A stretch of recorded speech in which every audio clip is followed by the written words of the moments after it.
조 바이든 미국 행정부가 대륙간 탄도미사일을 시험 발사하면서 긴장을 높이고 있는 북한을 또다시 제재했습니다. 한미 당국이 핵실험을 준비하고 있는 것으로 보고 있는 만큼 추가 도발에 대한 경고로 제재는 더 이어질 것으로 보입니다. 워싱턴에서 강태욱 특파원입니다.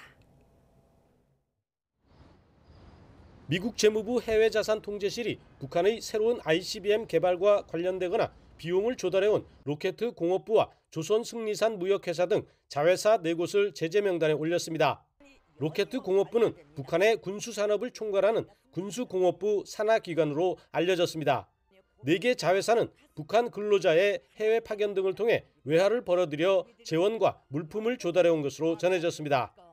북한이 평양 순환비행장 일대에서 ICBM을 발사한 직후 제재에 이어 8일 만에 추가 제재입니다. 바이든 대통령은 싱가포르와 정상회담 뒤 기자회견에서 이번 시험 발사가 유엔 안보리 위반이라고 직접 규탄했습니다. We shared our concerns about the Democratic People's Republic of Korea and their destabilizing ballistic missile launches, which are clearly in violation of multiple UN Council resolutions, Security Council resolutions.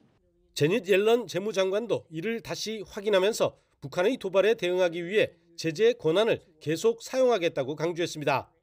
그러면서 이들 기관과 거래하는 것도 금융 서비스를 제공하는 것도 제재받는다고 경고했습니다. 이번 제재는 바이든 정부 들어 4번째인데 올해 들어 이어진 탄도미사일 시험 발사 등에 대한 대응과 추가 도발에 대한 경고입니다. And we both urge North Korea to refrain from further provocations and return to the negotiation table for serious and sustained diplomacy. 하지만 미국의 제재에 대해 반발해온 북한이 추가 무력 시위를 할 가능성은 여전합니다.